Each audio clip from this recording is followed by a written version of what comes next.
dengan tema kekuatan pola makan seimbang nabati yang akan dibawakan oleh Dr. Satya Wira Aryawandeng. Baik, saya akan sedikit share ya, siapakah beliau ini. Baik.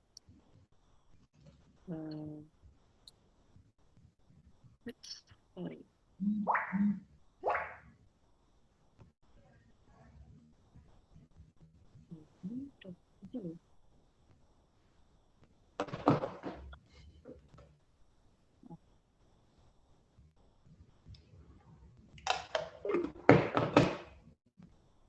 Ini yang di-share.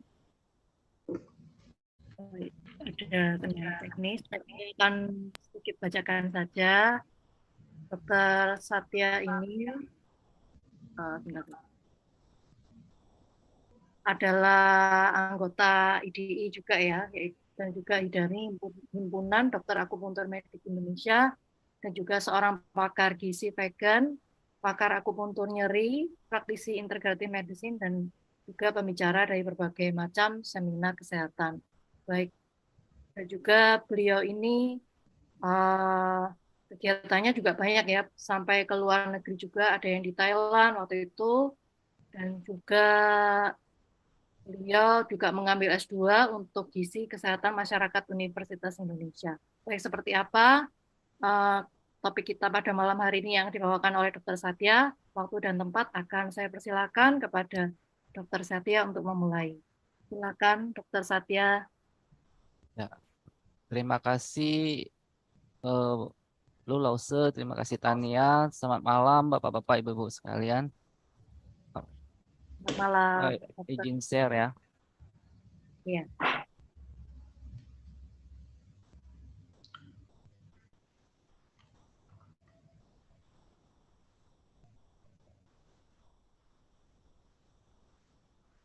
Baik, pada kesempatan ini senang sekali bisa berkumpul bersama.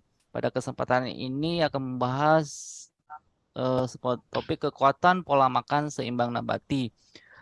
Mengapa saya menseringkan topik ini? Dalam kehidupan sehari-hari saya sering bertemu dengan orang yang sakit penyakit jantung koroner, stroke, penyakit diabetes, obesitas, penuaan dini, dan penyakit degeneratif lainnya. Saya bermimpi suatu saat bisa mencegah bahkan memulihkan penyakit-penyakit tersebut. Kemudian saya mengikuti pendidikan kedokteran, kemudian mendalami mendalami gizi nabati. Ternyata dengan pola hidup dan pola makan yang sehat, kita bisa mencegah bahkan memulihkan penyakit tersebut. Kita akan membahas dengan penelitian-penelitian yang terbaru. Menurut penelitian pada tahun 2018, penelitian riset kesehatan dasar dari Kemenkes, bahwa penyakit tidak menular itu meningkat terus seperti penyakit darah tinggi, obesitas, diabetes, penyakit jantung. Jadi dari tahun ke tahun meningkat. Kemudian ternyata dari penelitian Riskesdas ini 5 dari 100 orang yang mengkonsumsi buah dan sayur itu hanya 5 orang dari 100 orang gitu. Jadi sedikit ya. Jadi pada kesempatan ini saya membantu dari Kementerian Kesehatan RI untuk mempromosikan ayo kita makan sayur buah. Ini dalam rangka Germas juga, gerakan masyarakat sehat. Kemudian pada kesempatan ini kita akan membahas pola makan seimbang nabati atau vegan atau plant-based diet yang dikenal. Apakah hanya makan sayur saja? Ternyata vegan itu berasal dari kata vegetus, artinya sehat, kuat, dan semangat. Apa yang kita makan? Jadi yang kita makan itu adalah sayur-sayuran, buah-buahan, kacang-kacangan, biji-bijian yang tidak mengandung protein hewani, kemudian tidak mengandung telur, susu, daging, ayam, ikan, dan produk hewani lainnya, termasuk madu.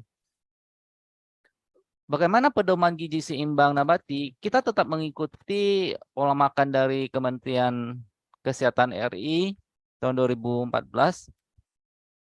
Ini adalah tumpeng gizi seimbang.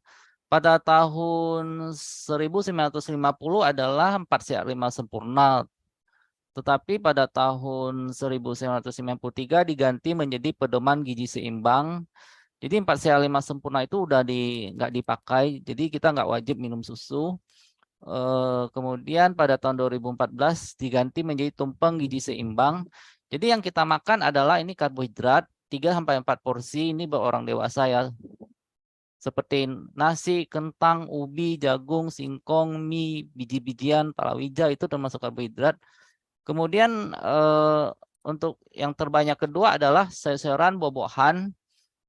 Jadi sayur itu lebih dari 3 macam sehari, berwarna-warni kalau bisa. Kemudian buah 2-3 porsi sehari, pagi, siang, malam.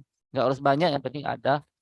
Kemudian di sini kan ada protein hewani dan nabati.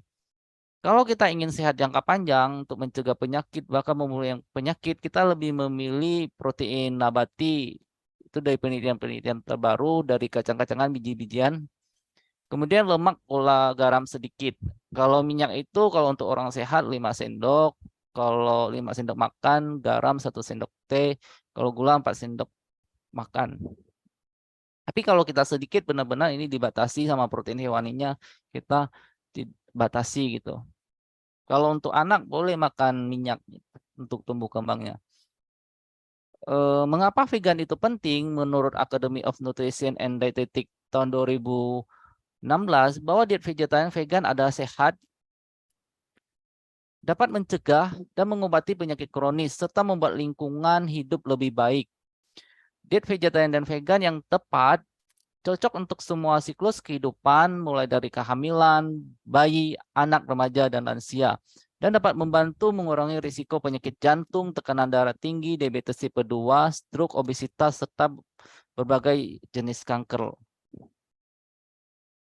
Ini yang sering dijelaskan dari Lulause juga bahwa faktor yang mempengaruhi kesehatan itu lingkungan seperti fisik, sosial, kebersihan lingkungan, sanitasi, kemudian lifestyle ini yang bisa kita modifikasi, pola hidup misalnya exercise, tai chi gitu, pola makan, tidur yang cukup, pikiran yang bahagia. Kemudian yang ini adanya pelayanan medis, misalnya rumah sakit, puskesmas, kemudian genetik itu yang diturunkan. Jadi dari lifestyle medicine ini, termasuk pola hidup, pola makan, kita bisa mencegah dan memulihkan penyakit gitu. Ini yang kita kembangkan sekarang. Jadi kita tidak mengkonsumsi obat seumur hidup. Kita tidak menjadikan obat sebagai makanan seperti makan 3x1. Jadi kita menjadi makanan sebagai obat, makanan-makanan yang alami yang tersedia di sekitar kita gitu. Mengapa manusia bisa sakit? Ini dulu saya belajar di Thailand. Ada namanya Dr. Dan Beasley. Ada ini kayak dia menulis, dia bilang ada slang gitu. Slang itu artinya makanan yang menyebabkan sesuatu yang salah yang ditandai dengan gejala. Jadi kedokteran slang itu atau slang medicine itu adalah ilmu yang mempelajari penyakit yang disebabkan dari makanan berbasis hewani. Menurut Dr. Dan Beasley bahwa manusia adalah Homo sapiens, manusia termasuk urutan primata kelas mamalia, kita ada relatif pemakan buah seperti kelompok kera dan monyet.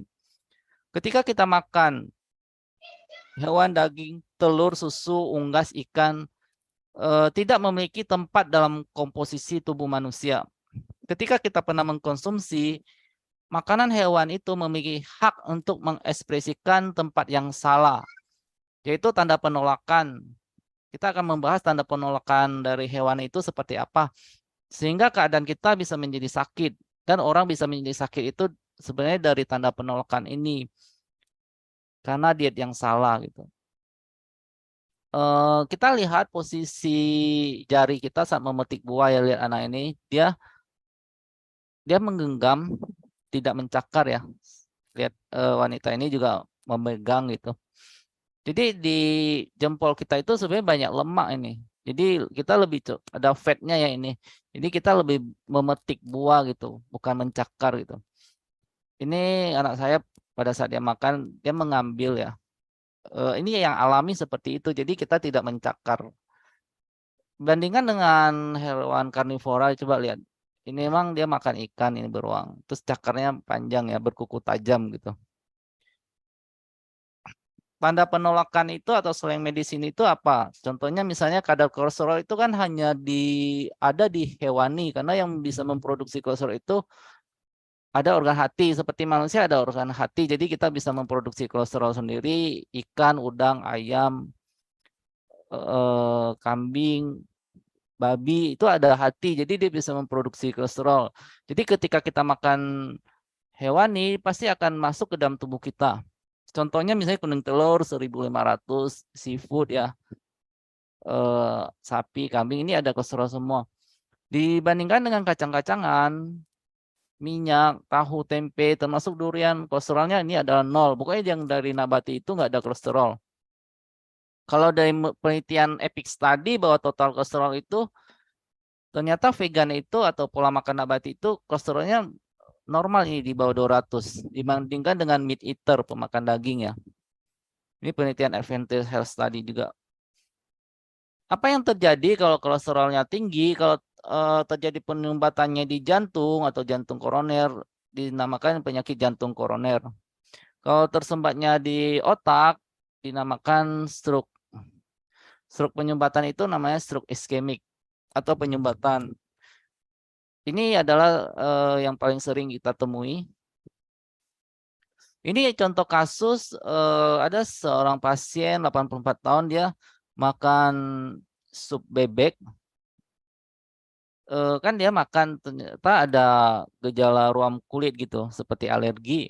Kemudian diterapi, dibalut gitu, twisting tourniquet dan vegan. Vegan ya, sembuh ya ini. Kemudian dalam 1 bulan mungkin dia kangen pengen makan lagi. After 1 month konsumsi again, dia bilang hanya sup, bone soup gitu. Jadi langsung kambuh begitu. Ini adalah tanda penolakan dari tubuh kita. Jadi ruam kulitnya tumbuh lagi. Kemudian saya belajar dari Prof. Vichai di Thailand. Dia banyak pasien lymphedema yang seperti kaki gajah gitu. Setiap pasien dia foto gitu. Dia sampai tahu, oh ini pasiennya ada kelainan karena sebelumnya ada riwayat makan duck gitu. Jadi muncul erupsi kulit seperti makula papul, nodul, granul. Pokoknya kelainan kulit. Oh, karena ini bintik-bintiknya karena makan chicken. Oh, ini karena makan pork itu bintik-bintiknya agak gede. Fish kecil, shrimp seperti ini kalau makan udang itu. Mungkin kalau kita lebih tahu, oh ini alergi, saya nggak cocok makan ini karena tubuh saya nolak alergi begitu. Kemudian ini Michael Lovenelli, makan paginya itu adalah 2 telur dengan sosis bakon, kemudian makan siangnya itu ikan goreng, kentang goreng, makan malamnya itu 2 barbecue. Jadi Michael ini adalah pemenang hadiah pokoknya dia pemenang yang paling terlebar ini ya, lingkar pinggangnya. Jadi selebar 2,4. Beratnya itu 190 kilo. Jadi dia bisa menutupi 4 keluarganya, ini bapak dan 3 anak. Jadi lingkar pinggangnya paling lebar itu. Coba lihat yang dimakan ini ayam ya. Coba lihat posisi tubuhnya itu. Apakah mirip gitu. Ada lagi yang suka makan chicken butt. Itu. Lihat posisi ya, tubuhnya. Ini yang suka makan chicken butt.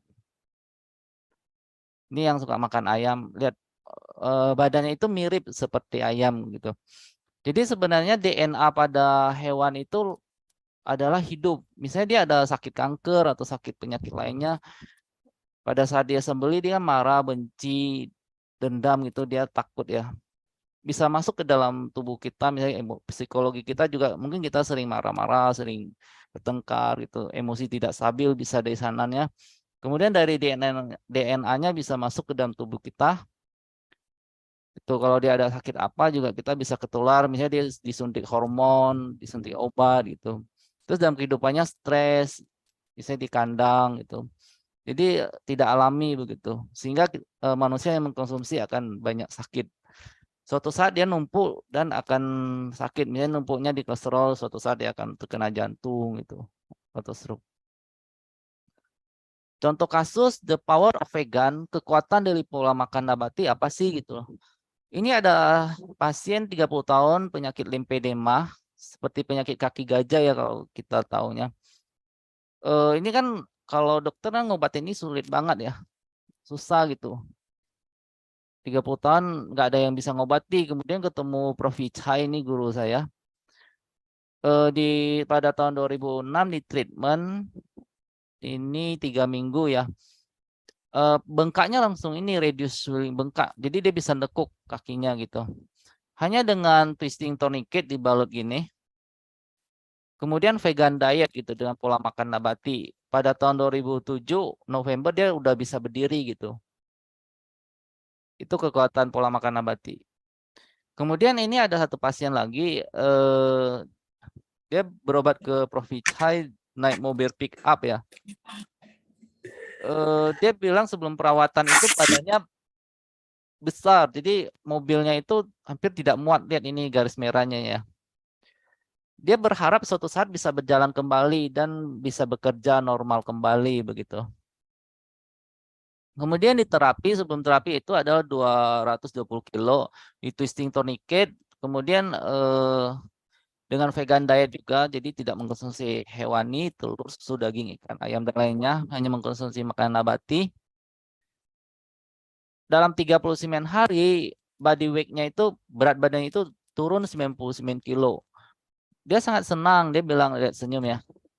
Lihat, saya bisa berguling di mobil, lihat jarak ininya jadi lebar ya. Sebelumnya kan ini. Jadi ininya badannya mengecil gitu. Kemudian ini pasien breast cancer, limfedema sebelum terapi kayak gini, tangannya besar ya karena diambil mastektomi, keambil kelenjar getah beningnya. Kemudian di terapi 5 hari seperti ini. Coba lihat dahinya ya. Ini kan berkerut-kerut. Setelah 1 tahun ya vegan, kerutannya hilang. Jadi lebih awet muda vegan itu. Ini yang makan sebelum makan babi, pork, kemudian eating vegan food. Jadi kakinya gini, ini normal jadinya. Ini contoh kasus kulit vegetarian ini jadi hilang. Kemudian untuk kasus psoriasis juga bagus dengan vegan diet. Biasanya kalau kita psoriasis sakit kulit itu perlu minum obat steroid, dikasih salep, antibiotik, antiinflamasi. Itu kan efek sampingnya besar ya buat daya tahan tubuh kita. Kemudian dengan di twisting tourniquet, kemudian dengan vegan diet, coba lihat ini kan sebelumnya ini. Akhirnya ini lebih pulih ya. Ini psoriasis sebelum dan sesudah 3 minggu vegetarian diet. Sebelumnya gini. Ini pasien saya juga sebelumnya gini psoriasis. Dalam 1 bulan vegan diet sama di twisting tourniquet akhirnya sembuh. Ini contoh pasien psoriasis juga. Dalam 2 minggu dia menderita selama 35 tahun. Dalam 2 minggu semenjak menjadi vegan sembuh gitu. Hanya dengan pola makan vegan diet. Kemudian ada pasien yang tidak sembuh-sembuh untuk jerawat. Sudah 5 tahun, sudah berobat kemana-mana, sudah minum obat kontrasepsi oral, dikasih krim, antibiotik oral. Kemudian bolak-balik begitu. Kemudian dia sadar bahwa mungkin ada hubungan dia dengan konsumsi. Jadi dia berhenti mengkonsumsi daging, telur, susu, ikan, keju, yogurt selama 3 bulan ternyata jadi sembuh gitu. Jadi pengaruh sekali jerawat itu dari ini penelitian dari Jurnal Akademi Dermatologi bahwa susu sapi itu berhubungan dengan jerawat. Karena mengandung hormon yang tinggi ya kalau susu sapi. Ini juga jurnal Nutrition and Dietetic bahwa produk susu dengan glycemic index yang tinggi penyebab utama jerawat. Bagaimana cara awet muda dan panjang umur?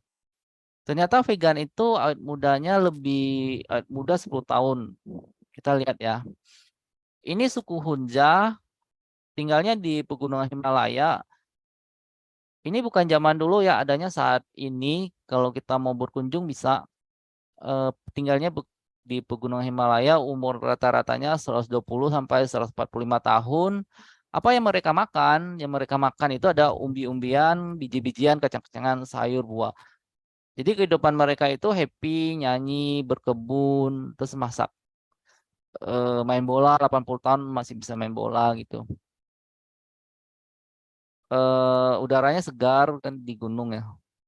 Jadi mereka bisa mempunyai 7 keturunan. Misalnya seorang pria Hunja 145 tahun, dia bisa mempunyai anaknya 125 tahun, mempunyai cucu 105 tahun, kemudian mempunyai cicit 85 tahun. Kemudian anak dari cicit berusia 65 tahun, cucu dari cicit 45 tahun, cici dari cicit 25 tahun gitu.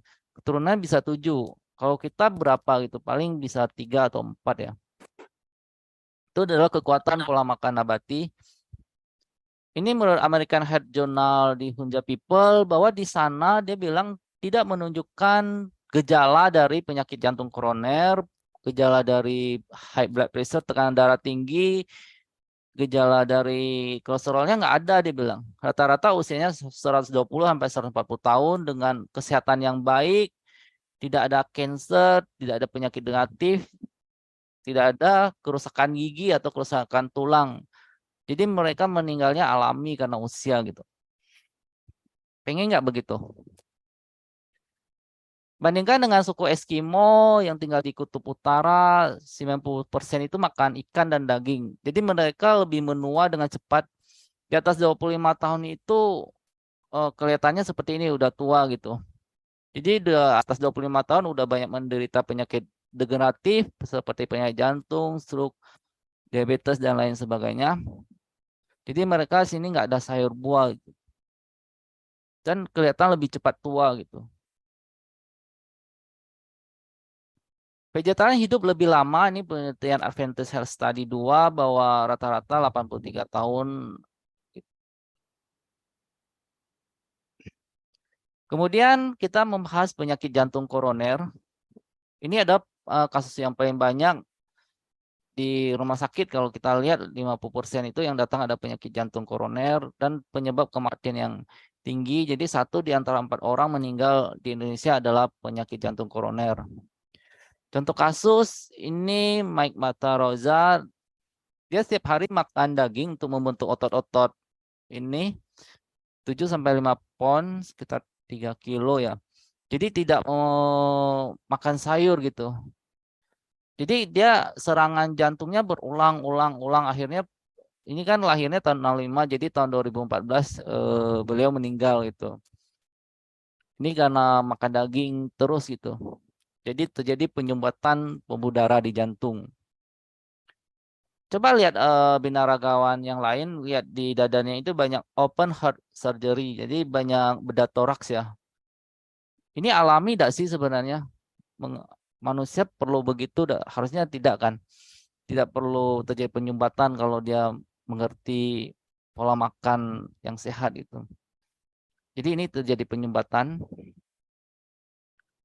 Sejak kapan sih pencegahan penyakit jantung koroner itu? Ini anak kecil ini bilang heart attack should be treated early 50 tahun before they happen. Kita lihat aterosklerosis, proses penyumbatan pembuluh darah jantung itu biasanya dari first dekade, ini umur 2 tahun ya. Jadi udah mulai fatty stick, kemudian terjadi intermittent lesion, atheroma, fibroruptur, kemudian ini 40 tahun biasanya. Ini 10 tahun, 20 tahun, 30 tahun, 40 tahun gitu. Makanya banyak orang yang terkena penyakit jantung atau stroke itu 40 tahun.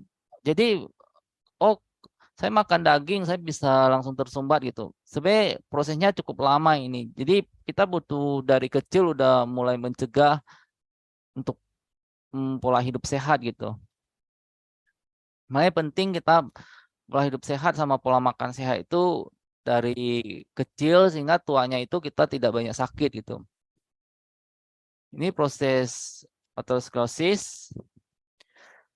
Kalau kita penyakit jantung biasanya yang diterapi kan biasanya orang itu ada darah tinggi dikasih beta blocker, amlodipin kayak gitu ya, obat-obat tensi. Kemudian ada kolesterol dikasih simvastatin gitu, obat golongan statin.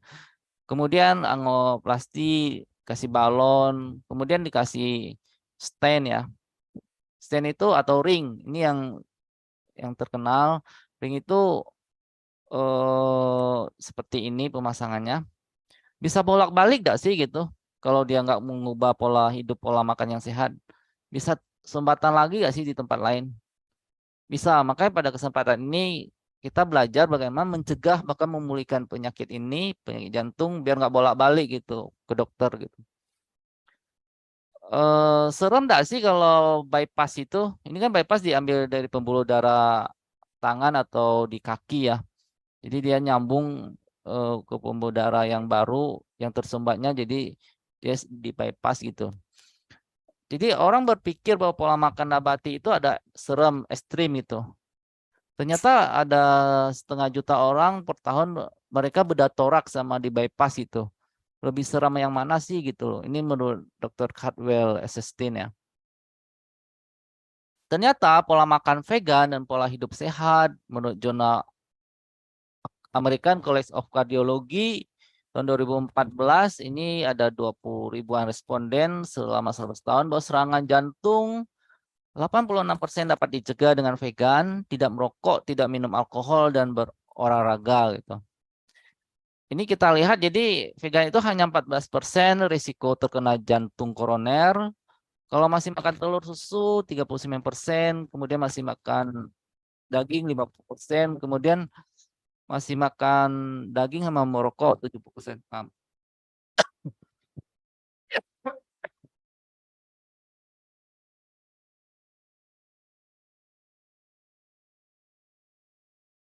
Jadi vegan itu adalah diet yang terbaik untuk penyakit jantung koroner. Ini adalah buku dari Caldwell Esselstyn. Ini bisa cari di Google. Pencegahan dan memulihkan heart disease. Jadi dia caranya adalah berhenti mengkonsumsi produk susu, ikan, daging, unggas, sama minyaknya diminimalis. Ini penelitiannya bahwa 81% itu mereka komplikasinya sedikit dan tidak kambuh gitu loh. Kejadian berulangnya hanya 62%. Lebih dari 99% menghindari terjadi kejadian arteriosklerosis. Jadi pasiennya tidak perlu minum obat seumur hidup gitu. Saat ini untuk dokter life medicine ini hanya sedikit, mungkin dari 100 ada 1 orang di Indonesia, hanya beberapa orang yang bisa menganjurkan pola hidup sehat dan pola makan yang sehat gitu.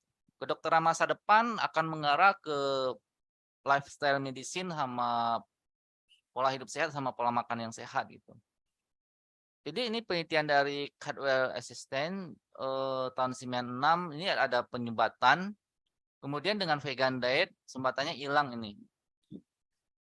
Dengan diet very low fat vegan diet ya.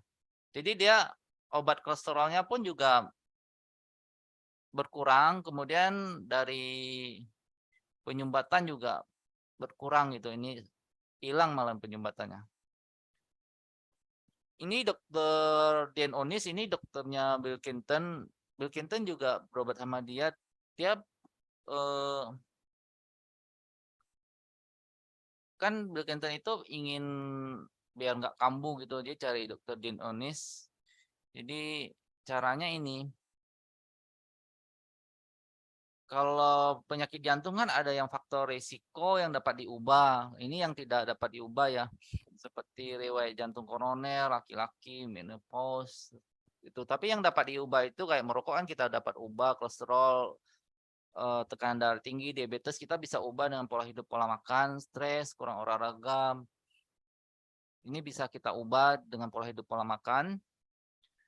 Jadi ini penelitiannya selama setahun dengan a low fat vegan diet, kemudian olahraga, tidak merokok, sama stress management. Ternyata kolesterolnya turun, LDL-nya turun. Kemudian pemulihannya 82% gitu dari penyumbatan, jadi sumbatannya 82%-nya sembuh gitu. Kemudian kita akan membahas ke diabetes sama obesitas dengan vegan. Orang bilang kalau makan nasi itu saya bisa gula, betul nggak sih? Orang bilang kalau saya banyak makan nasi saya bisa gemuk gitu. Kita lihat ya betul atau salah ya. Dulu orang Jepang itu makan nasi pada tahun 80-an, seperti di Indonesia juga atau di Asia juga makan utamanya ada makanan nasi. Kemudian prevalensi dari diabetes itu pada tahun 80 di atas 40 tahun adalah 1-5%. Kemudian ketika western diet atau pola makan barat masuk seperti fried chicken, hamburger, keju, kentang goreng kayak gitu. Jadi fatnya meningkat ini, makan lemaknya meningkat. Makan karbohidratnya turun gitu, makan nasinya turun. Jadi overweight-nya naik. Sehingga pada tahun 90 dicek ya, ternyata prevalensi diabetesnya itu naik dari 11 jadi 12%. Jelas tidak ada sifat genetik yang berubah dalam 10 tahun ini, hanya perubahan pola makan yang berbasis pola makan ke barat gitu, dari timur ke barat. Jadi hanya perubahan karena nggak makan nasi, mereka lebih makan fried chicken, junk food gitu, makanan cepat saji, jadi naik gulanya, sama obesitasnya naik gitu. Ini diabetes tipe 2, kita belajar ya bahwa terjadi resisten dari insulin. Kita bahas sedikit. Ini adalah hormon. Jadi ini pankreas, dia mengeluarkan hormon insulin. Ketika kita makan karbohidrat seperti nasi, kentang, ubi, jagung, singkong, mie, atau gula gitu, dia akan masuk ke pembuluh darah.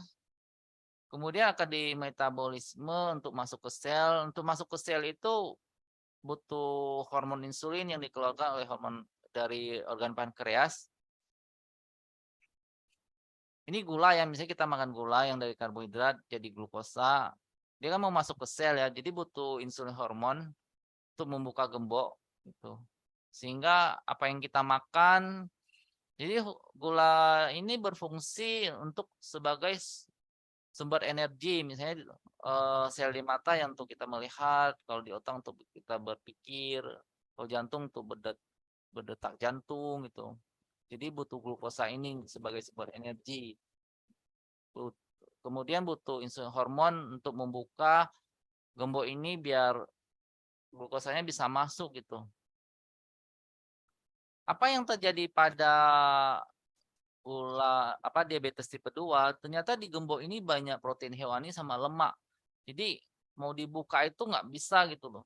Sehingga gulanya numpuk di pembuluh darah. Kalau kita cek gulanya naik, atau misalnya kalau kita ya agak berat, kalau kencing bisa disemutin kan, itu namanya kencing manis gitu. Jadi ini ada Dr. Daniel Bernard, dia menulis buku Reversing Diabetes, boleh baca sih kalau pengen belajar pencegahan pemulihan diabetes tipe 2 dengan pola hidup pola makan, bahwa animal fat dan protein dapat mengintervensi dari insulin hormon itu.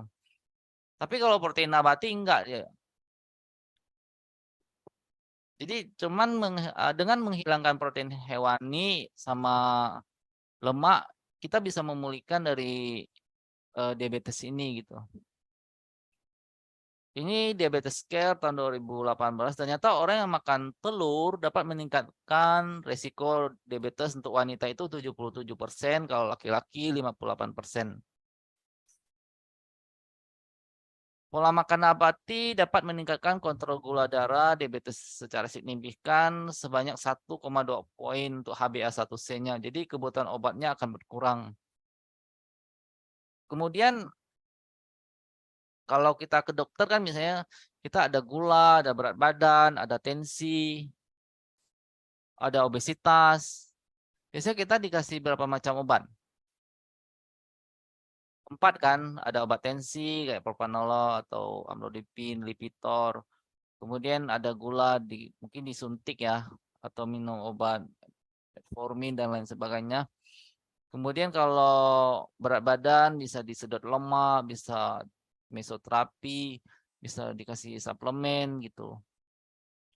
Ini kan seumur hidup ya kalau ini. Sebenarnya kita memilih yang mana gitu. Kita memilih makanan sebagai obat atau obat sebagai makanan 3 kali 1 gitu, pagi, siang, malam kita minum obat gitu.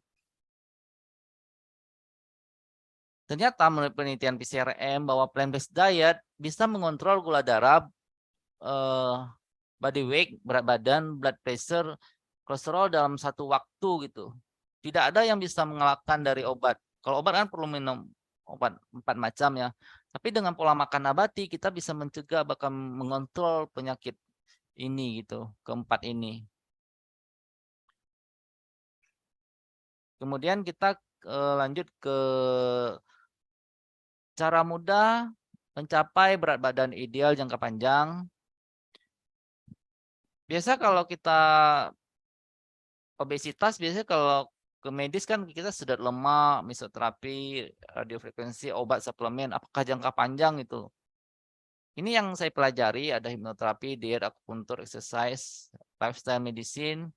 Jadi semakin lengkap, semakin bagus. Bagaimana rahasia pelansingan? Mau tahu? Prinsipnya itu adalah makanlah sedikit yang mengandung kalori yang tinggi. Kalori yang tinggi itu adanya di hewani sama lemak. Lemak itu termasuk lemak hewani atau nabati, lemak jenuh dan tidak jenuh. Yang kita makan ada lemak tidak jenuh kalau udah obesitas ya. Kemudian makannya pelan-pelan. Kalau makan itu pelan-pelan, kalau bisa di atas 20 menit, nanti rasa laparnya hilang. Hindari rasa pedas. Rasa pedas itu membuat nafsu makan kita ini yang menambah nafsu makan. Seperti kita makan bakso kan. Bakso itu kan pedas sama panas. Jadi kita makannya cepat. Jadi masuknya juga cepat dan banyak. Tahu-tahu udah ada mangkok. Minum air secukupnya gitu. Jadi prinsip untuk mencapai berat badan jangka panjang, kadang kan orang nggak mau makan karbohidrat ya. Itu salah. Terus kemudian dia makan tinggi protein juga bahaya buat tubuh kita, ke ginjalnya bahaya. Kemudian banyak makan lemak juga bahaya. Lemak kan bisa penyumbatan ya. Gitu. Jadi apa yang kita makan? Dua saja sih rules ya. No animal product sama minimal oil. Jadi benar-benar minimal oil sama tidak makan produk hewani. Gitu. Mengapa lemak itu menggemukkan? Kita lihat ya 400 kalori minyak itu ini seperti 5 sendok minyak sedikit seperti ini. Jadi membuat lambung kita itu nggak full, nggak kenyang itu. Ini ayam 5 potong, 400 kalorinya seperti ini. Bandingkan dengan kita makan sayur buah, 400 kalori itu seperti ini. Jadi lambung kita full, penuh gitu. Dan ini tidak menggemukkan. Jadi yang kita makan itu sayur-sayuran, buah-buahan, biji-bijian, kacang-kacangan. Lemaknya sedikit, seratnya banyak. Dan membuat kita kenyang gitu. Jadi sebelum makan kita makan sayur buah dulu, baru makan yang utama gitu.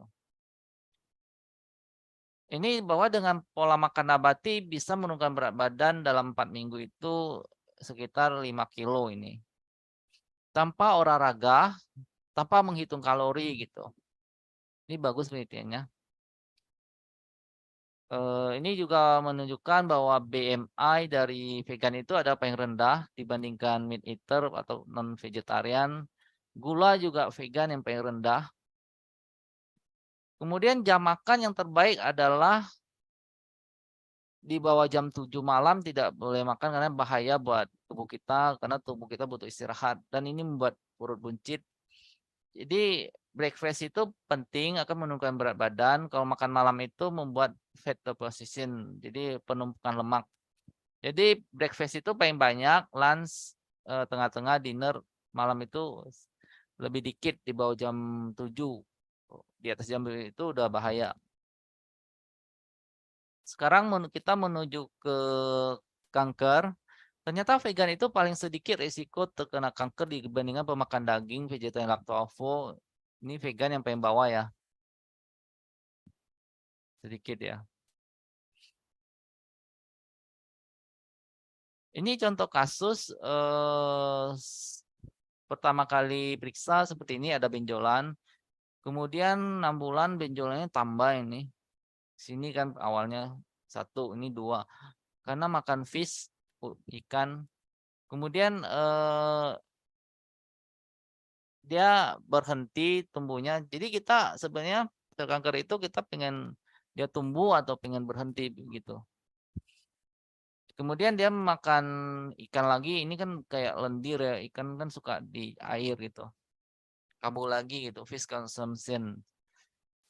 Ternyata maintain vegan bisa melawan kanker gitu, membuat sel kanker itu hibernasi, jadi kayak dia tidur gitu, sama mengecil, atrofi. Jadi nutrisi untuk melawan kanker dengan vegan, karena sel tumor kanker itu bisa membelah diri bertambah banyak karena ada kolesterol. Kolesterol itu kan hanya ada di hewani gitu. Jadi kalau kita stop makanan dari kolesterol, jadi sel kankernya akan stop juga gitu. Sama gula ya juga memberi makan sel kanker gitu. Ini contohnya ternyata LDL dengan tumor dia meningkatkan proliferasi dari sel kanker dari tumor itu. Ini penelitiannya. Lipid and Health Disease 2014. Kemudian apa yang meningkatkan survival dari kanker? Ternyata mengurangi lemak dapat meningkatkan survival, makan sayur buah sama exercise meningkatkan survival, makan soya yang alami ya meningkatkan survival dari kanker, terutama ini kanker payudara. Ini boleh baca buku ini kalau ada kanker. Kemudian kita masuk ke asam urat. Kan orang sering tanya, dokter saya takut makan sayur dan kacang karena asam urat. Betul nggak sih gitu? Ternyata kalau kita lihat kadar purin yang tinggi itu adanya di otak, hati, jantung, ginjal, kaldu daging, bebek, ikan kaleng.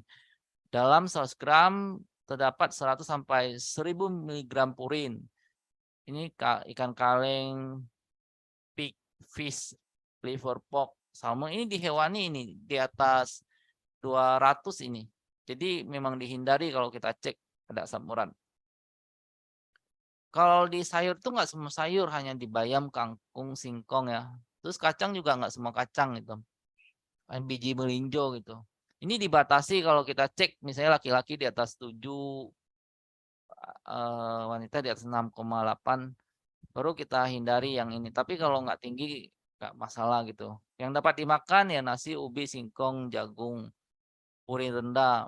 Ini contoh kacang-kacangan rendah dia di bawah 100. Red bean, pinto bean, soybean, split. 5 bean, sunflower, flaxseed, peanut. Ini kecil ini. Jadi kita bisa enjoy untuk bisa makan itu. Ya agak tinggi kalau makan nabati, shiitake, nori, rumput laut. Ini agak tinggi kalau makan nabati ya. Terus tempe mengandung asam urat dah gitu. Ini penelitian dari Prof. Asiniati bahwa kandungan purin dalam tempe akan menjadi senyawa lain. Jadi dia tidak meningkatkan asam urat. Kemudian menurut Clinical Nutrition bahwa diet vegetarian dikaitkan dengan penurunan risiko asam urat. Asam urat dia bersifat protektif. Jadi prevalensi dari asam uratnya itu lebih rendah. Ini juga bahwa menegaskan bahwa sayuran dan purin walaupun dia tinggi, misalnya di bayam atau di kangkung, tidak menunjukkan hubungan yang jelas dengan perkembangan asam urat gitu, melainkan hubungan yang negatif dengan perkembangan asam urat. Ini penelitiannya gitu. Ini yang menyebabkan asam urat lebih ke unggas, ikan. Sekarang kita belajar ke osteoporosis secara ringkas. Ini adalah Profesor Colin Campbell, ini terkenal kalau mau baca The China Study, penelitiannya ada 40-an tahun di China. Jadi dia teliti bahwa penduduk China itu banyak mengkonsumsi buah, kacang-kacangan, biji-bijian. Kasus osteoporosisnya rendah. Tetapi penduduk Amerika banyak mengkonsumsi hewani yang tinggi kalsium, susu gitu, osteoporosisnya tinggi gitu loh. Ini hasil penelitiannya New Zealand, Sweden, Amerika, Inggris, Holland tinggi ya. Dia bilang milk contain calcium, but this is not cancer by acid. Jadi dia bersifat asam gitu. Jadi pH tubuh kita kan normal, jadi dia mengambil kalsium untuk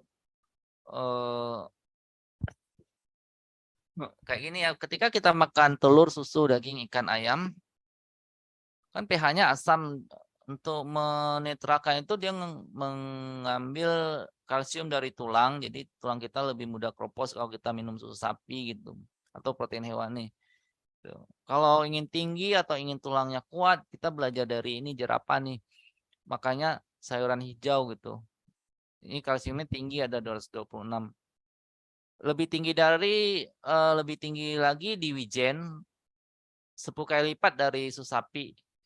1160, susu sapi cuman 118.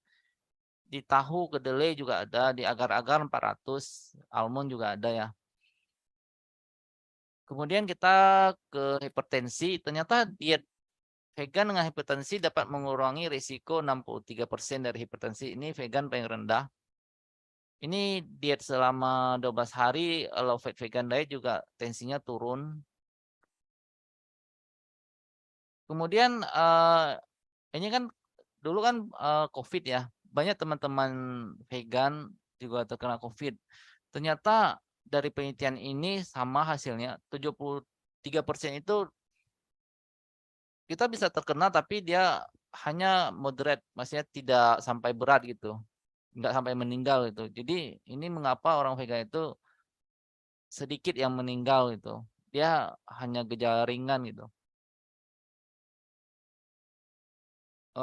Terima kasih. Ini buku-buku saat ini untuk lifestyle medicine sama pola makan vegan. Ternyata di luar itu sangat berkembang. Hanya di Indonesia lebih banyak kita lebih banyak dokternya lebih ke kuratif ya, pengobatan, dikasih obat-obat. Tapi untuk ngajarin pasien itu mencegah bahkan memulihkan penyakit dengan pola sehat itu sedikit banget gitu. Makanya ini sedang kita kembangkan bagaimana mencegah dan memulihkan penyakit dengan pola hidup sehat dan pola makan itu.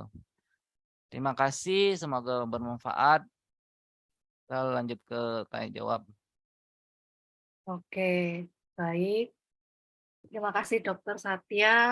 Baik, ini banyak ilmu yang yang tadinya mikir tempe itu bikin asam urat. Oh, ternyata enggak juga ya, Dok ya? Atau Iya, apa kalau penelitiannya dia bilang jadi senyawa lain, jadi tidak meningkatkan asam urat.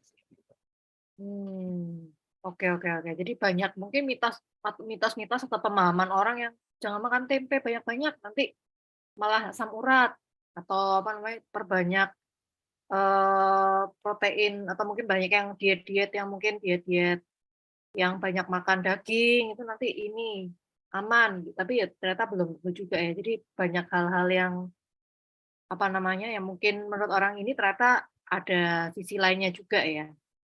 Baik, baik ini mungkin kita akan buka dulu sesi tanya jawab. Baik, mungkin ada yang mau bertanya, Bapak Ibu sekalian, dipersilakan. Oh ini dari chat dulu ya, saya bacakan dari Pak Bambang. Jadi setelah makan ebi dalam rempeyek, kulit mengalami gatal-gatal yang berlangsung lama. Apakah gangguan ini termasuk eskema? Bagaimana mengatasi eskema ini? Terima kasih. Jadi setelah makan ebi ya dalam rempeyek, kulit mengalami gatal-gatal yang berlangsung lama. Ya, terima kasih pertanyaan. Makan apa sih tadi? Ebi. Ebi. Ebi itu apa? Itu udang kecil itu, Pak. Oh, udang ya. Udang Oh, kecil udang. ya? Udang-udang Iya, kecil itu. kalau belajar di Thailand dia bilang penolakan dari makan udang kan ya kayak kemerahan. Kalau di kedokteran mungkin alergi sih itu karena tubuh kita nolak sebenarnya. Tuh. Kalau untuk mencegah ya kita hindari saja. Jadi tubuh kita bisa netral lagi begitu. Kalau minum obat kan kalau kita makan lagi bisa bolak-balik kalau kita makan udang itu lagi gitu. Apakah ini termasuk eksema ya bacanya? Eksem itu alergi dermatitis, dia alergi kulit sih. Bisa ini eksema nama lainnya. Jadi bisa karena alergi terhadap makanan sesuatu, jadi menimbulkan efek seperti eskema ini ya, dokter ya? Ya, eksim. Warna merah gitu ya, eksim gitu ya? Oke. Jadi cara mengatasinya ya jangan makan pempek yang ada ebinya, Pak. Iya, karena tubuh kita sebenarnya nolak itu. Iya, iya, iya, iya. Oke, baik. Ada lagi yang mungkin mau bertanya? Oh ini, saat ini kolesterol dari Pak Robi ya, saat ini kolesterol di 270 miligram per dl. Mohon saran untuk eksersis apa yang efektif? Saat ini saya konsumsi Lipitor dan mulai selektif dalam memilih makanan. Dan di kota saya sulit cari sayur dan buah. Dan kalaupun ada mahal harganya. Apa solusinya, dokter? Nah ini, Oh ya, baik, vegan terima tapi kasih Pak iya, Robi. Bagus iya. pertanyaannya. Kolesterol 270 itu lebih dari 200 agak tinggi. Kalau olahraga ya bisa tai chi, bisa jalan kaki, bisa renang. 3 kali seminggu minimal setengah jam.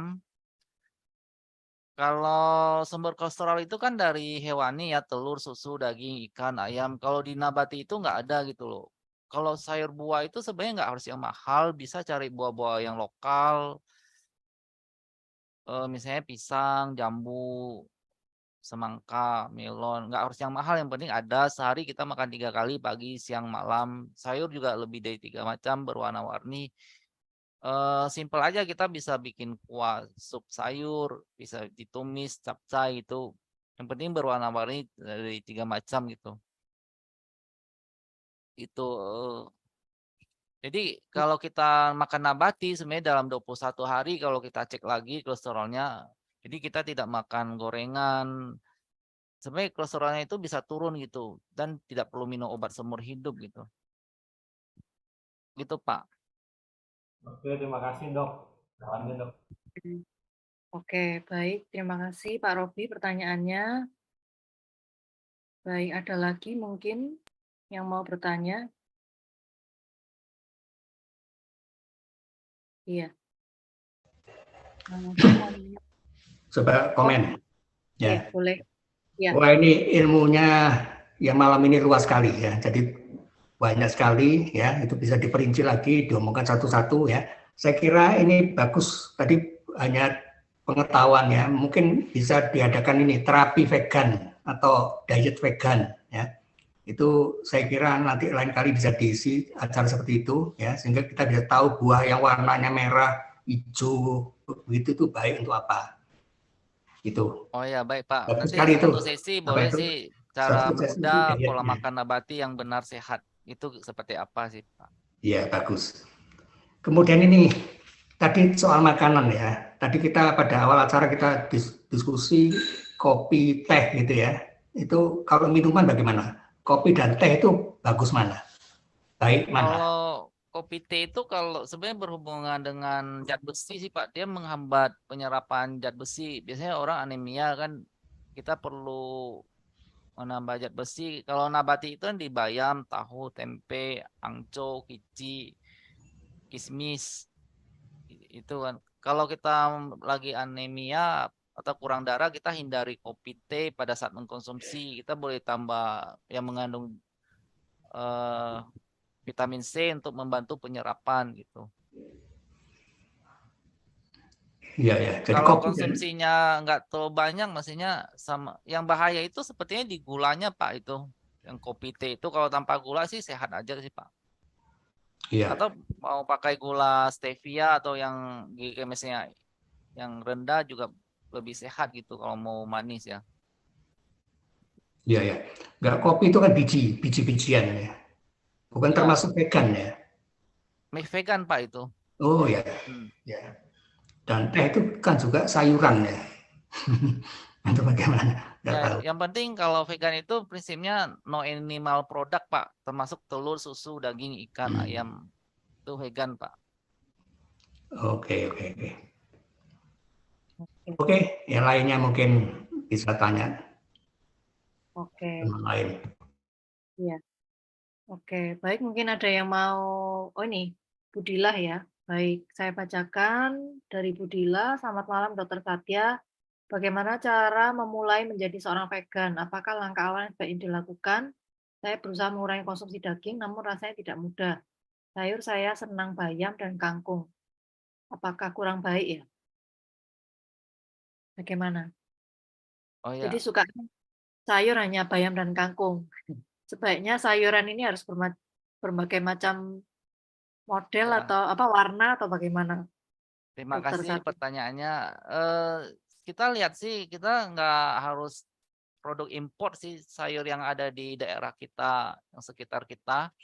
Sayur kan banyak, boleh bayam, kangkung, daun katuk, kalau yang berwarna merah wortel, tomat, kemudian eh, kol, brokoli, boleh Bu, yang ada aja di sekitar kita. Yang penting sehari 3 macam, bikin capcay, bikin kuah gitu. Kemudian pertanyaannya apa sih tadi?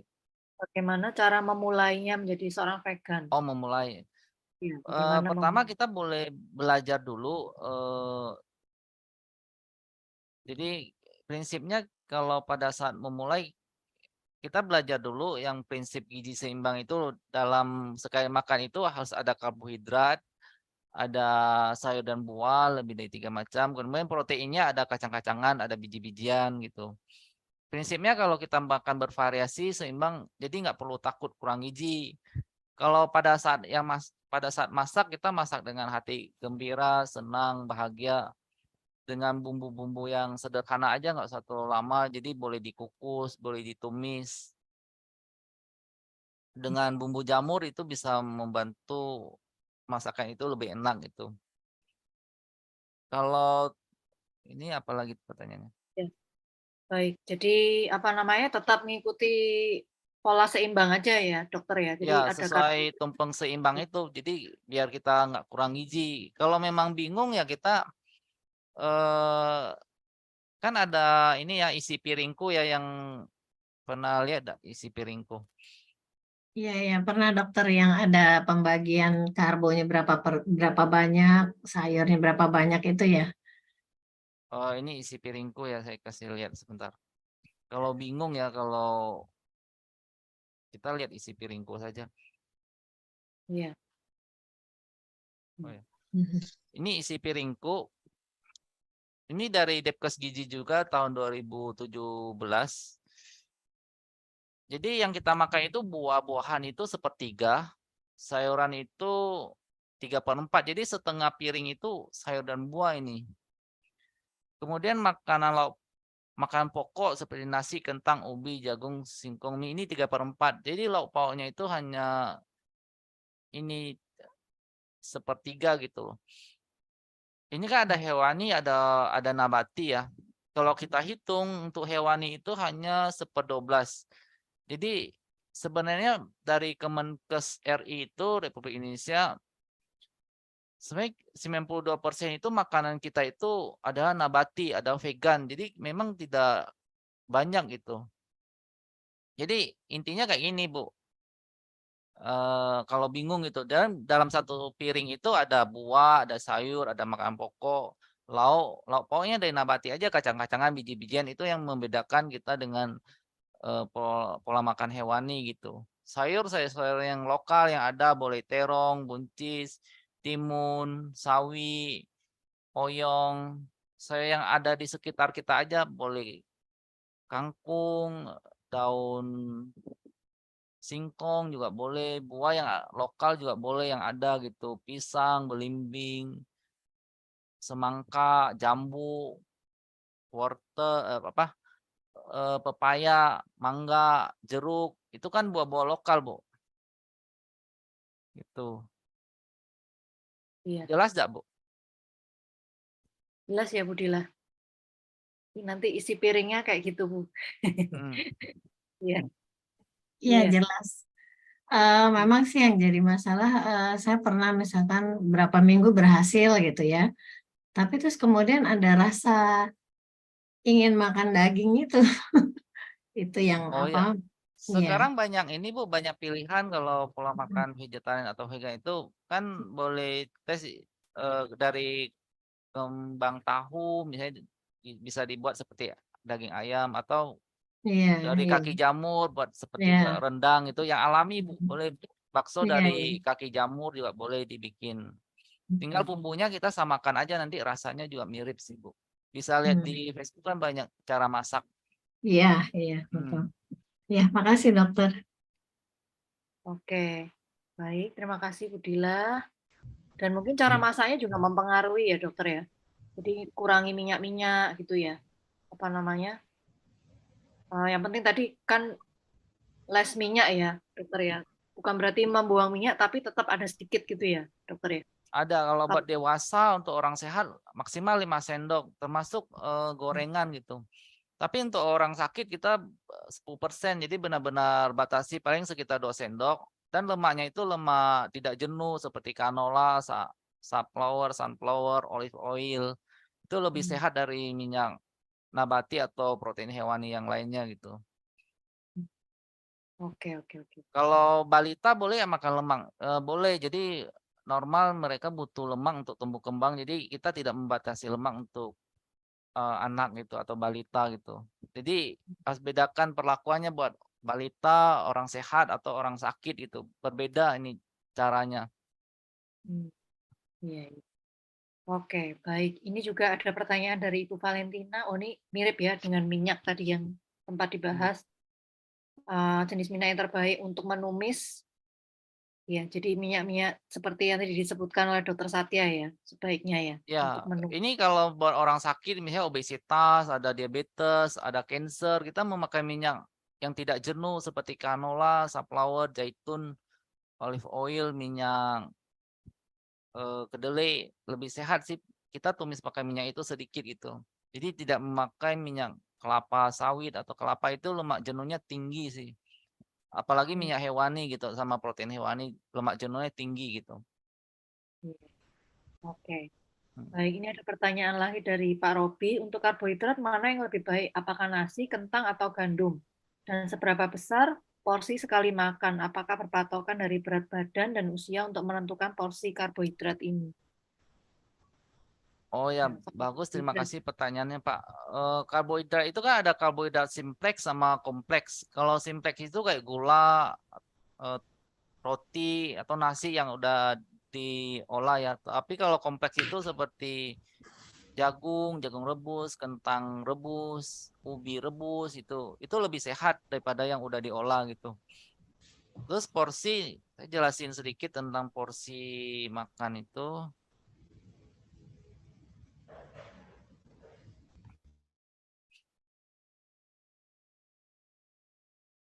Porsi karbohidrat itu sehari kan 4 sampai 5 porsi ya kita lihat ini ya. 3 sampai 4 porsi ya. 3 sampai 4 porsi, kalau sayur kan 3 sampai 4 porsi sama. Jadi kita perlu makan 3 kali atau 4 kali gitu. Satu porsinya seperti ini. 100 gram nasi itu satu porsinya seperti ini. Jadi pagi makan ini, siang makan 3 roti, malam makan 2 kentang gitu. Kalau crackers itu 5 buah, kalau mie itu 2 gelas, singkong itu 1 potong, kalau jagung itu 1 biji ini. Talas ubi. Ini 1 porsi, jadi sehari boleh 3 sampai 4 untuk orang dewasa ini porsinya. Kebutuhan karbohidrat. Ini yang lain yang agak tinggi, boleh brown rice, kasa, owat gitu. Kemudian boleh flaxseed, jali-jali, itu quinoa termasuk karbohidrat juga itu.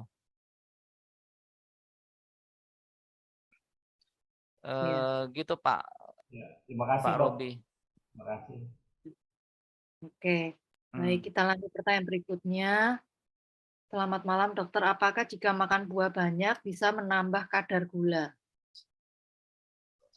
Kalau buat orang normal kan buah itu kan 2 sampai 3 porsi.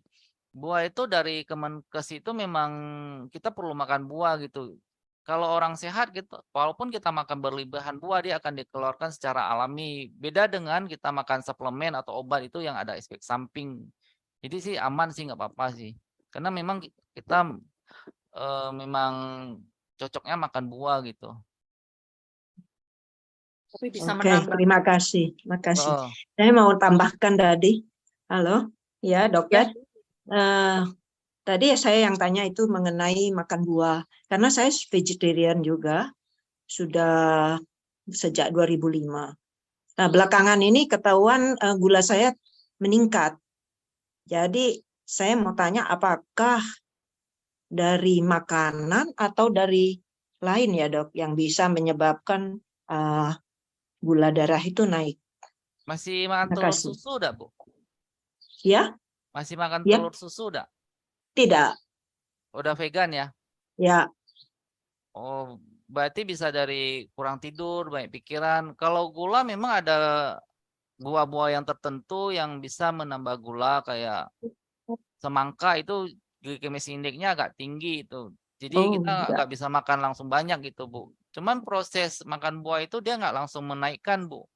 Karena kalau kita makan buah dengan serat-seratnya kan dia membantu memperlambat penyerapan gula, Bu. Jadi sebenarnya gula itu justru obat dari diabetes gitu. Paling Ibu boleh cari gula yang glycemic index-nya buah itu yang agak rendah, ya tinggi di semangka, Bu itu. Kalau papaya Paya sih masih boleh tidak sih, ya. Bu itu. Saya sudah kurangin juga makan nasi putih. Lebih banyak makan nasi merah atau kadang-kadang nasi jagung, dok. Minyaknya apa, Bu? Minyaknya ya masih minyak kelapa, bukan sawit tapi minyak kelapa. Nah, bisa dari sana, Bu. Boleh Bisa cek juga ya, ini, Bu, minyak yang tidak jenuh. canola. Itu Oke.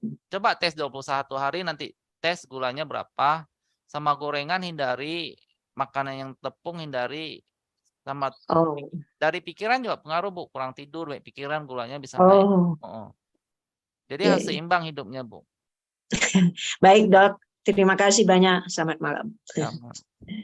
ya.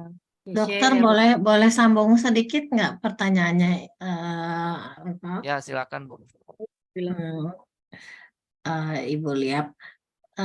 Apakah juga bukan karena ini ya, apa metabolisme tubuh kita dengan bertambahnya usia itu menyebabkan mungkin proses apa ya, ketika makanan kemudian diproses dan diubah menjadi zat-zat tertentu atau yang membuat gula itu sehingga membuat apa ya, produksi gulanya mungkin atau bagaimana gitu, apakah mungkin nggak karena metabolisme juga berperan? Padahal Kalau kan usia tadi pengaruh, Ibu Bu. Liap sudah menjadi vegan gitu. Usia pengaruh sih, Bu. Cuman Usia buah kalau pengaruh kita ya. makan dalam porsi yang cukup, tidak berlebihan, sama glycemic index-nya yang tidak tinggi sih aman sih, Bu. Karena memang dari piramida atau tumpeng seimbang itu, kemudian dari jurnal-jurnal memang kita butuh makan sayur buah untuk mencegah bahkan memulihkan ini. Jadi yang meningkatkan gula itu protein hewani, kemudian lemak. Sama yang lainnya sih pola hidup sih, kurang tidur, baik pikiran. Lemak itu sih pengaruh banget. Jadi lemaknya itu menghambat hormon insulin untuk membuka gembok. Jadi di gembok itu banyak lemak. Coba lemaknya diganti minimal paling 2 sendok dan lemaknya tidak jenuh gitu. Ya, makasih dokter. Ya. Maaf mau menambahkan. Makasih. Oke. Baik. Terima kasih Bu Dila juga. Baik, ada lagi mungkin yang mau bertanya mungkin? Mumpung ada Dokter Satya ini ya. Oke. Ini saya pernah ke rumahnya Dokter Satya ya. Dia itu membuat biji-bijian yang di oven ya. Jadi itu tanpa lemak saya kira ya. Nah itu saya kira bagus sekali ya. Jadi saya lihat almond saya dikasih, kemudian kenari, enak, empuk, bagus sekali, enak ya. Apa khasiatnya itu, Dok? Biji-bijian yang di oven itu. Kacang-kacangan biji-bijian sih lebih ke protein sih, Pak. Ada asam amino, protein, omega 3 gitu. Pengganti protein hewani sih, Pak, terutama. Dan enak itu, untuk nyemil itu enak. Kacang-kacangan kayak apa dok gitu dok? Saya tertarik nih.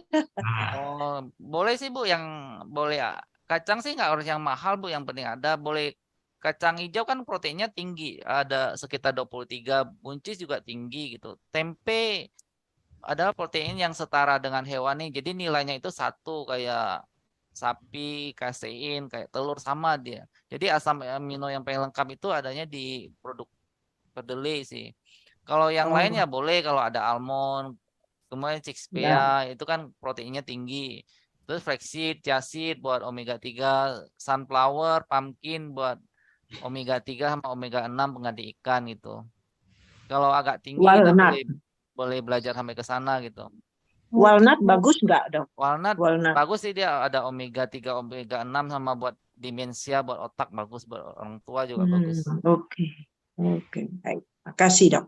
Ya, sama. Dokter Satya ini termasuk grup kita, jadi bisa connect pribadi, nanti bisa dihubungi. Bu. Oke. Ya. Bagus, terima kasih, Lu Laosi. Oke, baik. Ada lagi mungkin yang mau bertanya mungkin? Oh iya, dokter mau nanya aja soal overnight oatmeal. Jadi saya pernah makan juga kayak overnight oatmeal itu ada kacang-kacangan itu, jadi seperti flaxseed, chia seed, terus ada oat juga, terus almond segala macam itu. Terus kemudian kan diberi yogurt segala macam. Nah itu jadi pernah makan itu selama setiap pagi seperti itu. Ternyata itu meningkatkan apa namanya purin ya. Kandungan purinnya itu kenapa ya dok? Karena ada dari sebenarnya kan kacang-kacangan juga baik juga ya. Apa karena dia direndam selama semalaman sehingga membuat apa namanya kandungannya berubah atau kayak gimana itu seperti apa dokter? Iya, bagus pertanyaannya. Ibu ada makan yang lain enggak protein hewani gitu? Hewani ada sih kalau siang makan juga sih, makan kayak Ya, ikan, itu nanti mungkin kayak dari gitu. sana, Bu. Kalau mau Ibu benar-benar tes 21 hari makan nabati, cek asam uratnya naik atau turun gitu. Harusnya sih turun sih, Bu. Jadi naik itu bisa dari protein hewani, Bu. Ikan kan, ikan kaleng apalagi tinggi, Bu. Jeroan, usus, hati. Lebih ke protein hewani sih, Bu, yang meningkatkan asam urat. Kalau Oke. di nabati sayuran kan cuman daun kangkung, bayam, emping, melinjo gitu.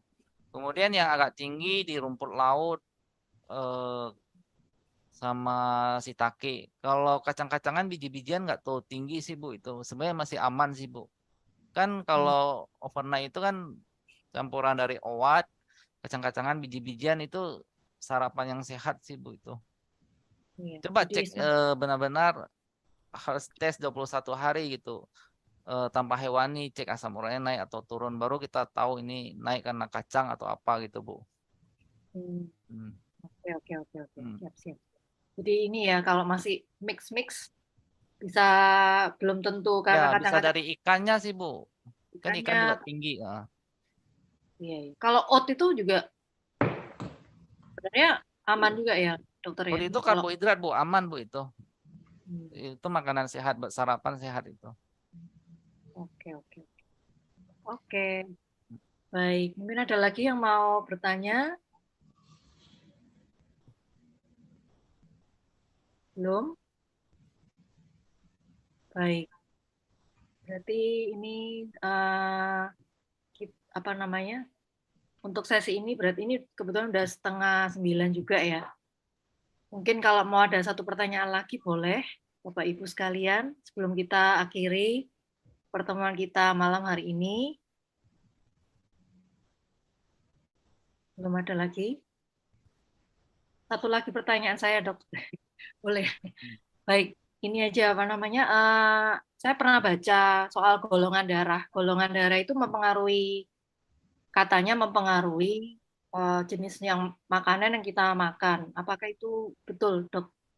Jadi kalau golongan darah A itu harus lebih banyak mengandung yang apa namanya? Banyak warna-warna merah katanya gitu, atau yang O itu harus kayak gimana? Itu bagaimana, Dok? Itu mempengaruhi Kalau nggak? kalau dari saya sih berpatokan pada prinsip, kalau dari negara kan ini ya pedoman gizi seimbang ya.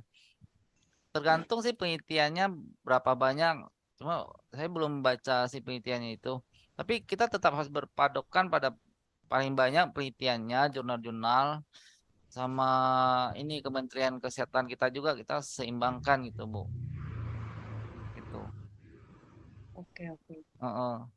Ini ya, yang penting seimbang dulu aja. Apa mau golongan darahnya apapun, yang penting seimbang dulu Ya, ya. tetap Ini. harus ada, kita perlu karbohidrat, ada vitamin mineral kan dari sayur buah, ada protein.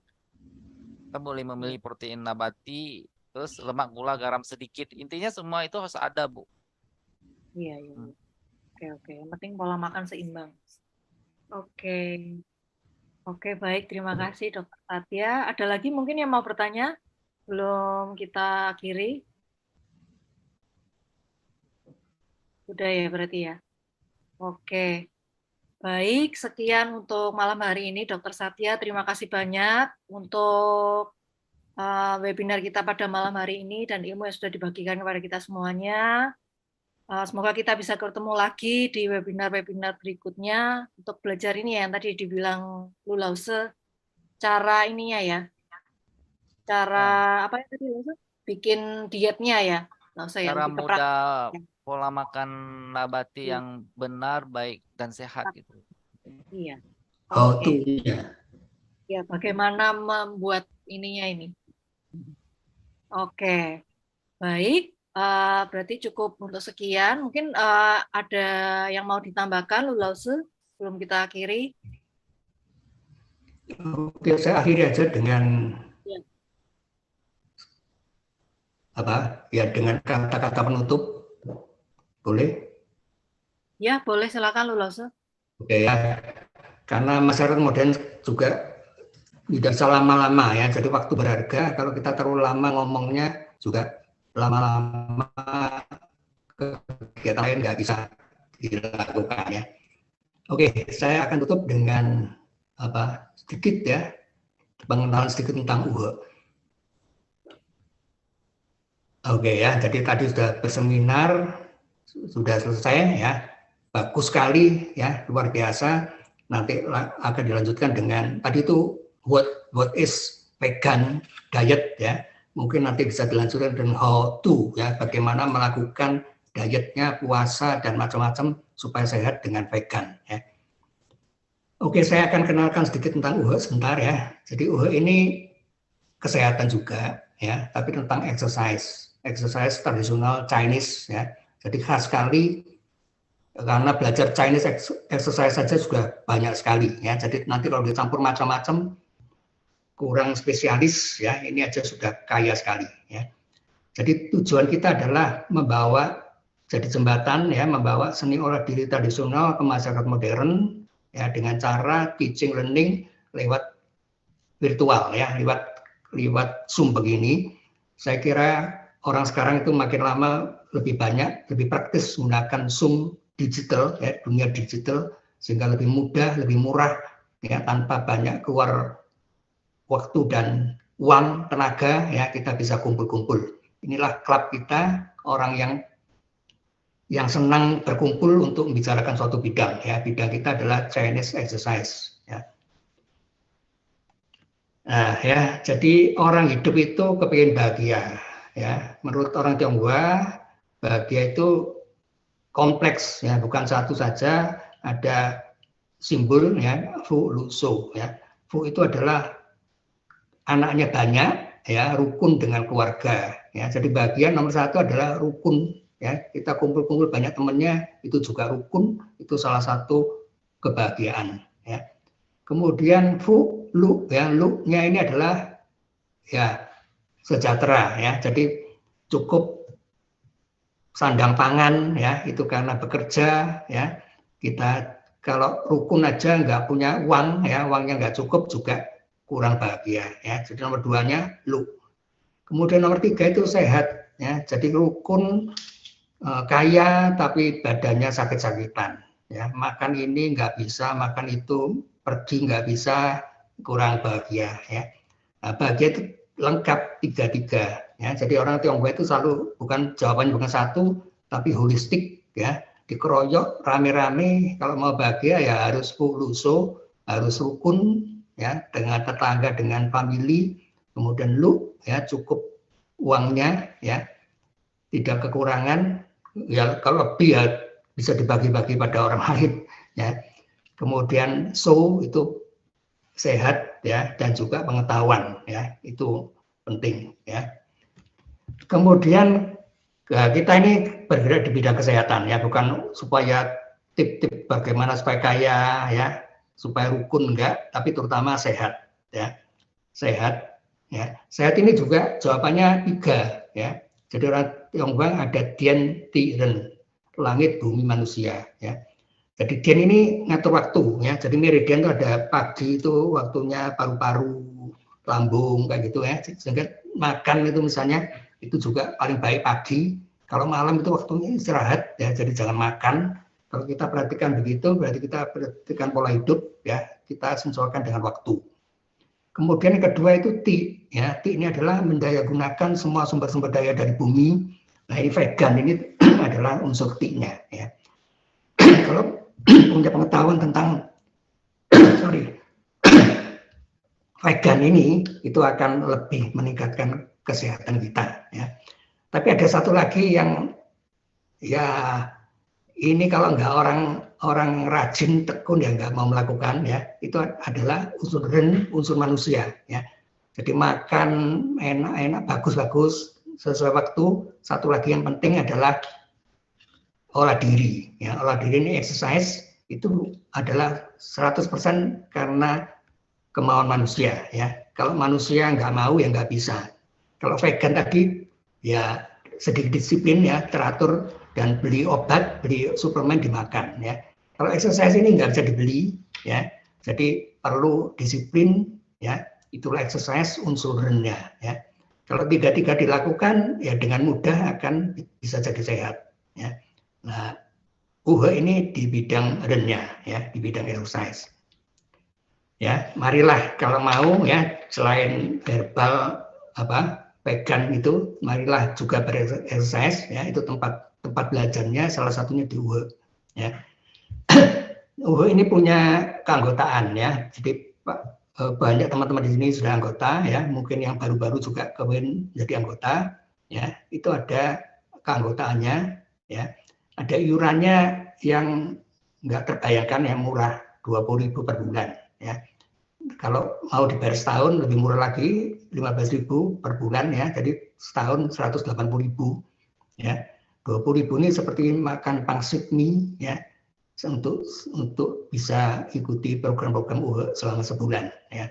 Silakan, ini ada nomornya adminnya ya, silakan dicatat, kalau mau nanti bisa kontak ya. Kemudian dengan anggota ini nanti ada WA grupnya ya, jadi kita juga menggunakan IT digital untuk macam-macam, selain presentasi ya, juga untuk WA-nya kita bisa ngomong-ngomong banyak di sana ya, secara pribadi. Nanti kalau pengen ngomong-ngomong tanya lebih banyak dengan Pak Satya juga bisa ya, karena Pak Satya juga sudah jadi anggota kita ya. Ini kewajibannya ya, juga harus ikut WA group ya. Kemudian haknya apa? Bisa mengikuti public seminar ya. Semacam malam ini kita melakukan public seminar ya, jadi bukan ngomong soal exercise tapi lain-lainnya, tapi selalu di bidang kesehatan ya, kesejahteraan begitu, bukan soal-soal politik segala macam ya. Nanti juga feng shui ya, nanti sebentar lagi kita ada pakar feng shui, Dr. Mauro akan bicara ya, tinggal tunggu tanggal mainnya aja. Itu public seminar kita ya. Kemudian exercise ini nanti ada kelasnya ya, tadi sudah diomongkan tadi, tapi juga ada latihan bersama ya, tempat kita kumpul-kumpul tanya jawab ya, sudah belajar, kemudian supaya review lagi kita latihan bersama, biasanya Sabtu ya, Sabtu pagi.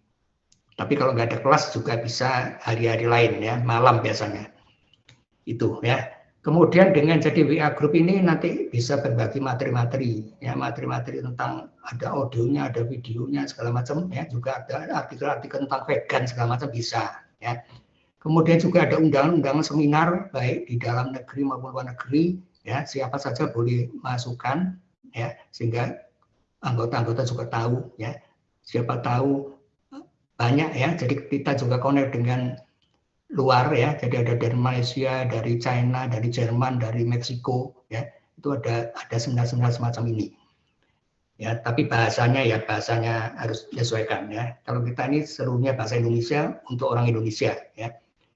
Kemudian dengan jadi WA group ini kita punya forum ya, jadi bisa tanya. Yang ikut ini bukan hanya yang belajar saja, juga ada master-master dari Tai Chi, Shinsei, dokter-dokter ya. Silakan ditanya ya, bisa jawab sendiri pribadi ya, silakan. Nah, kalau tertarik catatlah adminnya ya, nanti bisa tanya ya. Kemudian nanti mau store uang ya, bayarnya itu lewat rekeningnya ini ya. Oke, ini perlu dicatat, nanti bisa tanya dengan adminnya ya. Oke, jadi itu kegiatan biasanya ya. Kemudian belajar itu perlu bukan hanya dangkal aja ya. Jadi perlu mendalam, sehingga kita juga punya kelas ya. Kelasnya ada 2 macam, kelas rehabilitasi ini khusus untuk orang-orang yang sakit ya, sakit lambung, sakit pasca stroke ya, gangguan ginjal, mau apa saja bisa ya. Jadi exercise itu seperti obat. Kalau kita tahu caranya, dengan gerakan kita juga bisa menyembuhkan asma, bisa menyembuhkan mata ya, bisa menyembuhkan stroke dan macam-macam ya. Nah, kalau tahu ilmunya ya, ilmunya itu bisa baca di sini. Jadi ada kelas-kelas standar ya, ada Qigong modern, General Qigong ya, ada 3 level ya. Kemudian ada Qigong klasik atau Anjin, Ujingshi dan macam-macam. Kemudian juga ada kelas-kelas Tai Chi ya. Tai Chi itu ya itu lebih banyak gerak ya, sehingga ya butuh lebih banyak keterunan. Tapi kita juga mulai dari yang dasar-dasar ya. Jadi Tai Chi ini cukup sulit ya. Jadi saya tahu nggak bisa lewat kamera, kita kan semua lewat kamera ya. Nanti kapan-kapan juga bisa ketemu ya. Kalau yang ini ya agak lebih mudah ya. Tapi kalau sudah banyak gerakan begini agak sulit. Tapi kita akan ajarkan yang dasar-dasar ya, lewat kamera ya, cukup bagus ya. Nanti ada Tai Chi untuk martial art, untuk meridian, belajar meridian lewat gerakan Tai Chi dan macam-macam ya. Itu free ya, freestyle, tidak ada suatu aliran. Oke ya. Nah, ini besok pagi ya, ini contohnya tiap Sabtu kan kita ada latihan bersama ya. Jadi kalau tertarik bisa menikmati pertemuan latihan bersama kita besok pagi Sabtu ya, tanggal ini ya, pagi ya. Silakan yang mau, ini untuk tujuannya ya, untuk bisa mereview kembali dan macam-macam ya. Dan juga tadi ya, jadi exercise itu bedanya dengan obat, punya kelebihan, salah satu bisa meningkatkan kesehatan mental ya. Kalau minum obat ya nggak bisa ya. Kalau exercise ya perlu disiplin, perlu daya tahan ya. Jadi kalau sakit ya terus saja bertahan ya, sehingga nanti akan jadi pribadi yang tangguh, yang disiplin. Nah, itu hanya exercise yang bisa ya. Nah, itu kelebihannya. Nah, silakan ya, silakan besok ikut, kemudian silakan ya. Ini kembali adminnya seperti ini ya. Oke ya, jadi itulah kira-kira pertemuan kita ya, itulah public seminar kita UHE TC Club ya, bersama kita merawat kesehatan ya. Tujuannya ini ya, ini simbolnya kura-kura ya, biarpun lambat selamat, panjang umur, ini langit, bumi dan manusia ya. Kemudian ini ya, jadi kita sekarang ini ada dompet donasi ya. Ini jadi kalau di gereja ada kolektor gitu ya, ini juga, ini bukan, ini sukarela ya, jadi bukan perpuluhan segala macam ya. Tapi silakan kalau merasa apa itu mendapat sesuatu ya, silakan ya. Jadi ada donasinya yang kita tampung, karena saya tahu kalau orang itu berdonasi dia itu lebih secara spiritual juga lebih lega ya. Nah, kita tampung ya, ini untuk kemajuan UHE supaya bisa lebih berkembang, dan juga nanti kalau lebih bisa untuk beramal dan segala macamnya ya. Jadi kita tampung kebutuhan supaya juga ada rasa memiliki ya. Jadi kalau anggota ada rasa memiliki itu akan lebih rajin ya. Silakan, ini bebas terserah ya. Lain kali juga nggak apa-apa ya, nggak usah selalu tiap pertemuan kolektor seperti ini, terserah ya. Tapi ada seperti ini ya. Jadi kita tujuannya adalah co-friendly ya, supaya kegiatan kita ini bisa bermanfaat bagi masyarakat ya, bagi orang lain. Oke, kira-kira itu pesan sponsornya ya. Terima kasih, CC, sampai jumpa lagi ya. Saya kembalikan ke host. Oke, baik. Terima kasih Lulause. Baik, untuk info lanjut bisa nanti kontak ada di kolom chat ya Bapak Ibu sekalian. Baik, terima kasih sekali lagi untuk Lu Lause dan Dr. Satya dan juga kehadirannya Bapak Ibu sekalian. Kita akhiri pertemuan hari ini dengan, boleh kita tutup dengan foto-foto dulu ya untuk kenang-kenangan. Baik, boleh dinyalakan kameranya. Atau mungkin ada pertanyaan sedikit dari Bu tadi ya, mungkin ada, silakan. Ingin tahu sedikit ya, sebelum ketemu adminnya mungkin silakan kalau ada. Ya. Baik, mungkin ada yang mau bertanya mungkin seputar Nonton pelaku aja. belum ada ya? Oke, belum ada. ya udah. Terima kasih. Oke. Baik, boleh dinyalakan kameranya, kita foto-foto terlebih dahulu. Kayak ini aja. Ya, jadi lambangnya itu begini. Ya. U itu 5 ya, 5 bersatu, ini mudra ya. Ya beginilah kira-kira ya. Asal usulnya itu simbolnya begini. Oke. Oke, baik. Bu Liliana, Bu Sati mungkin. Mon Lause, Pak Andi. Mari berpose ya. Jadi kita ini menggunakan digital, ini bisa kalau ada teman di Amerika nanti bisa dikasih linknya ya, sehingga bisa menyaksikan pertemuan ini. Ya. Oke, baik, belum bisa nyalakan kamera mungkin ya. Oke, baik. Kita foto-foto terlebih dahulu. Oh ini. Ya, ini ada Ibu Kris. Oke, siap-siap. 1, 2. Ibu Santi. 1, 2, 3. Sekali lagi. 1, 2, 3. Oke. Baik. Akhiri juga dengan mengucap syukur. Jangan lupa mengucap syukur karena sudah diberikan kelancaran untuk acara kita pada malam hari ini. Bisa berjalan lancar dan semoga bisa bermanfaat untuk Bapak Ibu sekalian. Berdoa sesuai dengan keyakinan masing-masing. Dimulai.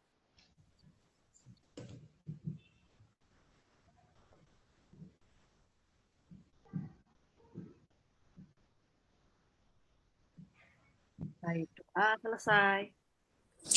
谢谢老师，谢谢大家， Ya, terima 谢谢， kasih. Salam 谢 sehat. 谢， Ya, semoga bermanfaat. 谢谢 dokter. Yuk, thank you semuanya teman-teman. Selamat malam. Selamat Terima malam. kasih Lause, terima kasih kasih. dokter Sampai juga ketemu. sudah ya sampai ketemu. Ya. Lihat Lause. Yeay. Makasih Lause, makasih dokter.